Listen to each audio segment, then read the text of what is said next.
우리 모두는 큰 자가 되기를 원합니다. 그게 사실입니다. 예수를 믿음으로 말미암아 또한 하나님의 은혜를 힘입어서 내 자신까지는 모르더라도 내 자녀들이 큰 자가 되기를 바라는 것은 우리의 간절한 기도 제목이기도 하지요. 그런데 중요한 것은 누구에게 큰 자냐라는 것이죠. 누구에게 큰 자냐. 이게 중요한 것입니다. 오늘 본문에 한 사람이 먼저 나타납니다. 아직 태어나지 않은 아기이지요. 세례 요한. 그에 대해서 성경은 천사를 통해서 이렇게 말하고 있습니다. 15절 말씀 함께 읽겠습니다. 14절과 15절 함께 읽지요. 14절과 15절입니다. 함께 읽겠습니다.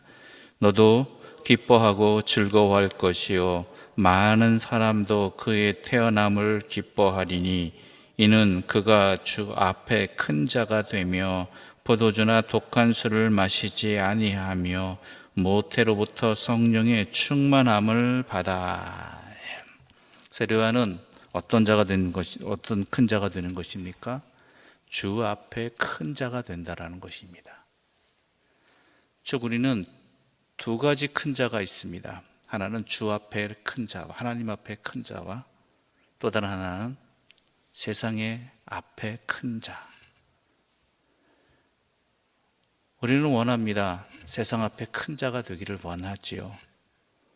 그런데 우리가 진정으로 구해야 될 것은 하나님 앞에 큰 자여야 한다는 것이죠.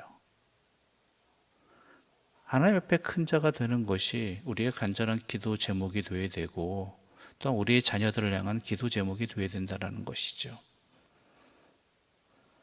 그래서 우리는 또 소망합니다.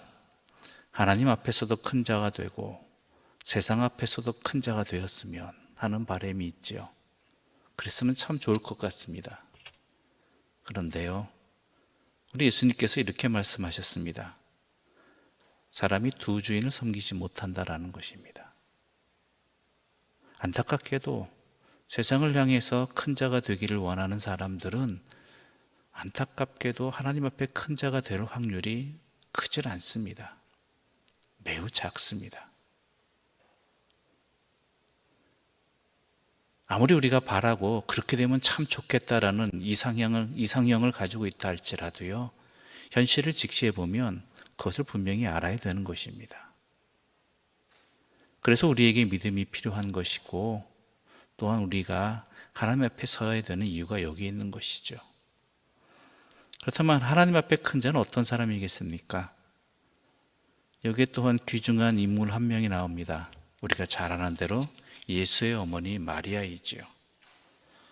마리아에게 천사가 나타나서 아기를 가질 것이라고 이야기합니다. 잉태하여 아들을 낳으리니 그 이름을 예수라 하라. 자, 이것은 매우 큰 일입니다.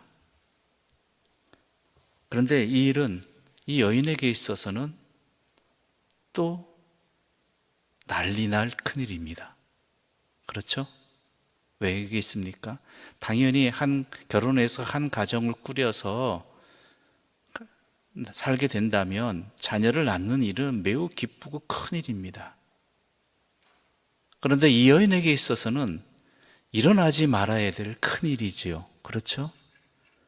이 여인이 어떤 여인입니까? 아직 나는 남자를 알지 못하는데 어떻게 아이를 낳겠느냐라는 것입니다. 그것이 성령으로 인한 것이건 아니면 남자로 인한 것이건 간에 지금은 자기는 남자를 알지 못하는 이미 정혼한 사람이 있는 그 사람인데 그러한 상태인데 아기를 가진다니 이 일이 일어난다면 이 여자에겐 진짜 큰일이 되는 것입니다. 절대 일어나서는 안 될 일이잖아요. 그런데 성경은 이를 일컬어서 이 여자에게 은혜라고 이야기합니다. 은혜로 받아들일 수 있겠습니까? 이 여인이 아기를 낳는 것만으로 끝나겠습니까? 안 그렇잖아요. 이 여인의 평생의 굴레가 되는 것입니다. 사람들이 이 마리아를 일컬어서 평생 뭐라고 했겠습니까? 정혼하였음에도 불구하고 먼저 아기를 가지고 낳은, 아버지가 누군지도 모르는 그러한 아기를 낳은 부정한 여인이라는 평생의 굴레가 그에게 남았겠죠. 그렇지 않겠습니까? 물론 후대에 이르러서 오늘날은 마리아를 일컬어서 예수님의 어머니라는 놀라운 칭송의 의미를 담고 있지만 이 여인에게 있어서는 그렇지 않았다라는 것이죠. 이 여인 실제로 삶에 있어서는.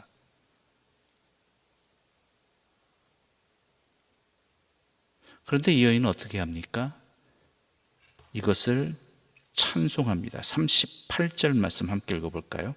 38절입니다. 함께 읽겠습니다. 마리아가 이르되 주의 여종이오니 말씀대로 내게 이루어지이다 하매 천사가 떠나가니라. 아멘. 또 우리 함께 46절과 47절의 말씀, 48절까지 함께 읽겠습니다. 46절 48절까지입니다. 마리아가 이르되 내 영혼이 주를 찬양하며 내 마음이 하나님 내 구주를 기뻐하였음은 그의 여종의 비천함을 돌보셨음이라. 보라 이제후로는 만세의 나를 복이 있다 일컬으리로다. 아멘. 이 마리아는 하나님 앞에 큰 자입니다. 그래서 그는 말합니다. 내 영혼이 주를 찬양하며 내 마음이 하나님 내 구주를 기뻐하였다. 왜 그렇습니까? 이 여인은 세상으로부터 매우 작은 자를 넘어서서 오명의 굴레를 쓰고 평생을 살아야 됐어야 할 여인이었습니다. 절대 나에겐 일어나지 말았어야 될 일이 일어난 그러한 여인이었죠. 자기에게는 슬픔입니다. 자기에게는 고통입니다. 자기에게는 손해입니다. 그럼에도 불구하고 이 여인이 진정으로 기뻐했던 것은 내가 손해보고 내가 평생 힘들고 어렵다 할지라도 그것을 통해서, 나를 통해서 하나님의 뜻이 이루어졌다라는 것, 하나님의 쓰임이 됐다라는 것, 하나님의 영광을 드러내는 도구가 되었다라는 것, 바로 그것이 이 여인에게는 찬송할 거리였고 또한 진정으로 기뻐할 거리였다라는 것이죠. 여러분, 내가 손해보지만, 내가 힘들지만, 내가 어렵지만 나를 통해서, 내 손해봄으로, 내 어려움을 통해서 하나님의 뜻이 드러난다고 한다면 여러분 기뻐하실 수 있겠습니까? 진정으로 하나님을 찬송하실 수 있겠습니까? 이게 하나님 앞에 큰 자입니다. 이런 사람을 통해서 하나님의 영광은 드러나게 되어 있고 또한 이런 사람이 진정으로 이 여인의 고백대로 복이 있는 사람이 되는 것입니다. 하나님 덕분에 내가 세상의 큰 자가 되기를 바라고 내가 이익을 보고 내가 인정을 받는 것이 우리는 마치 내가 잘 되는 길이고 복된 길이라고 생각을 합니다. 그런데요, 더 중요한 것은 내가 손해보고 어렵고 힘들다 할지라도 나를 통해서 하나님이 증거되어진다면, 하나님의 뜻이 드러나신다면, 하나님의 역사가 일어난다면 그것으로 인해 기뻐할 줄 아는 사람이 바로 하나님 앞에 큰 자가 되는 것입니다. 성도의 삶이 그렇습니다. 교회 공동체의 모습이 바로 이런 공동체가 되어야 되는 것입니다. 그럴 때 진정으로 하나님이 증거되어지는 것이고 하나님의 역사가 일어나는 것입니다. 바로 예수님께서 이 땅에 오심은 이러한 일들을 통해서 나타났습니다. 세례 요한은 물론이지요. 세례 요한은 가만히 있으면, 가만히 있기만 해도 보장된 인생을 살 수 있는 사람입니다. 제사장 가문의 아들입니다. 게다가 늙음하게 생긴 귀한 아들이지요. 그러나 그럼에도 불구하고 그는 예수의 길을 미리 준비하는 광야의 인생길로 들어갔습니다. 왜냐하면 그 일이 예수를 드러내는 길이었고 또한 그것이 하나님께서 원하시는 그의 인생이었기 때문입니다. 그래서 그를 하나님께서는 하나님 앞에 주 앞에 큰 자라고, 우리 예수님은 여인의 아들 중에 이 사람만큼 하나님께 영광 돌린 사람은 없다라고, 이만한 선지자가 없다라고 분명히 예수님께서도 인정하신 것이지요. 우리의 믿음이 여기까지 바라봤으면 좋겠습니다. 이것까지가 우리가 깨닫는 인생이 되기를 바랍니다. 물론 내가 손해보고 또한 어려움 당하고 고통 당하는 것 편치 않은 일입니다. 두려운 일입니다. 그렇지 않기를 바랍니다. 그러나 만약 그런 일이 벌어졌을 때 내가 손해됨을, 내가 고통받음을, 내가 슬퍼함을 그것에만 머무는 것이 아니라 그것을 통해서 만약 하나님의 뜻이 드러난다면, 그것을 통해서 하나님의 은혜가 임한다면, 그것을 통해서 예수가 증거되어진다면 그것으로 인해서 기뻐할 줄 알고 찬송할 줄 아는 그런 믿음까지 우리가 함께 좀 나아갔으면 좋겠습니다.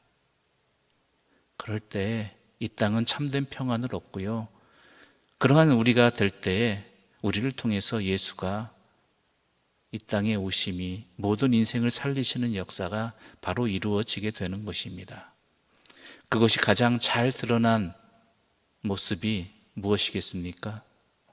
바로 예수의 십자가입니다.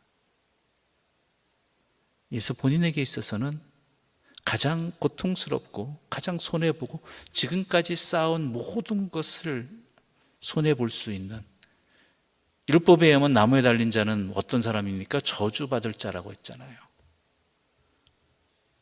그럼에도 불구하고 그 일을 통해서 하나님의 일이 이루어진다고 한다면, 하나님이 쓰시겠다 하면, 하나님의 일을 영광을 드러내는 길, 구원의 역사를 이루는 길이라면 그것을 기꺼이 지고 감당하셨던 것처럼, 그로 인해서 우리의 인생이 오늘날까지 구원의 은혜를 입은 것처럼 우리 또한 주를 닮은 사람으로, 주의 은혜를 입은 사람으로 그 믿음의 길을 우리가 또한 소망해야 되지 않겠습니까?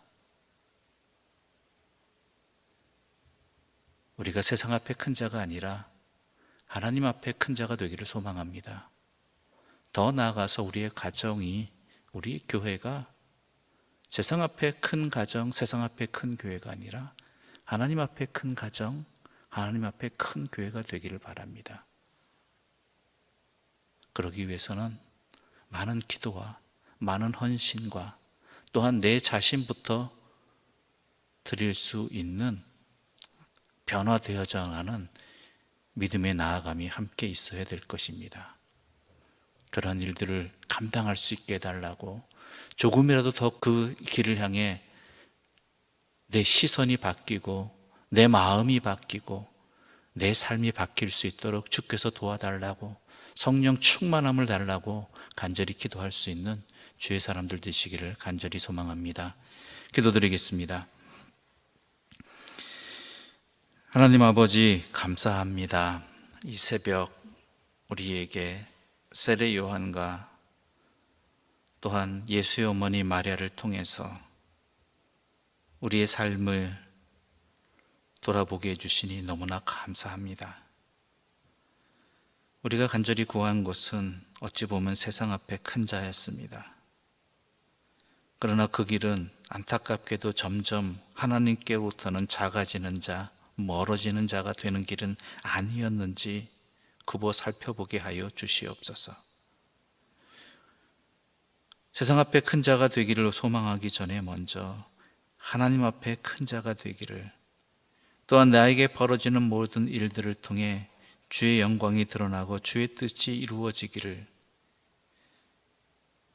그러기 위해서는 때로는 내가 손해보고 어려움을 당한다 할지라도 그것을 감당할 수 있는 믿음을 주시기를, 그 일을 행할 수 있는 성령의 힘을 주시기를 기도할 수 있는 우리의 믿음이 되게 해주시고, 우리의 삶이 되게 해주시고, 우리 자신과 우리 가정과 우리 교회가 되게 하여 주시옵소서. 생각만 해도 힘들고 어려운 일입니다. 주님의 은혜의 말씀을 듣고도 슬픈 표정으로 돌아갈 수밖에 없었던 그 젊은 부자 청년의 모습이 내 모습이 될 수밖에 없는 상황입니다. 그러나 이 시간 깨닫게 해주셨사오니 우리로 하여금 기도하게 해주시고 그 기도로 말미암아 우리의 삶이 조금씩은 변화되게 하여 주시옵소서. 예수님의 이름으로 기도드립니다. 아멘. 하늘에 계신 우리 아버지, 아버지 이름을 거룩하게 하시며 아버지의 나라가 오게 하시며 아버지의 뜻이 하늘에서와 같이 땅에서도 이루어지게 하소서. 오늘 우리에게 일용할 양식을 주시고 우리가 우리에게 잘못한 사람을 용서하여 준 것 같이 우리 죄를 용서하여 주시고 우리를 시험에 빠지지 않게 하시고 악에서 구하소서. 나라와 권능과 영광이 영원히 아버지의 것입니다. 아멘.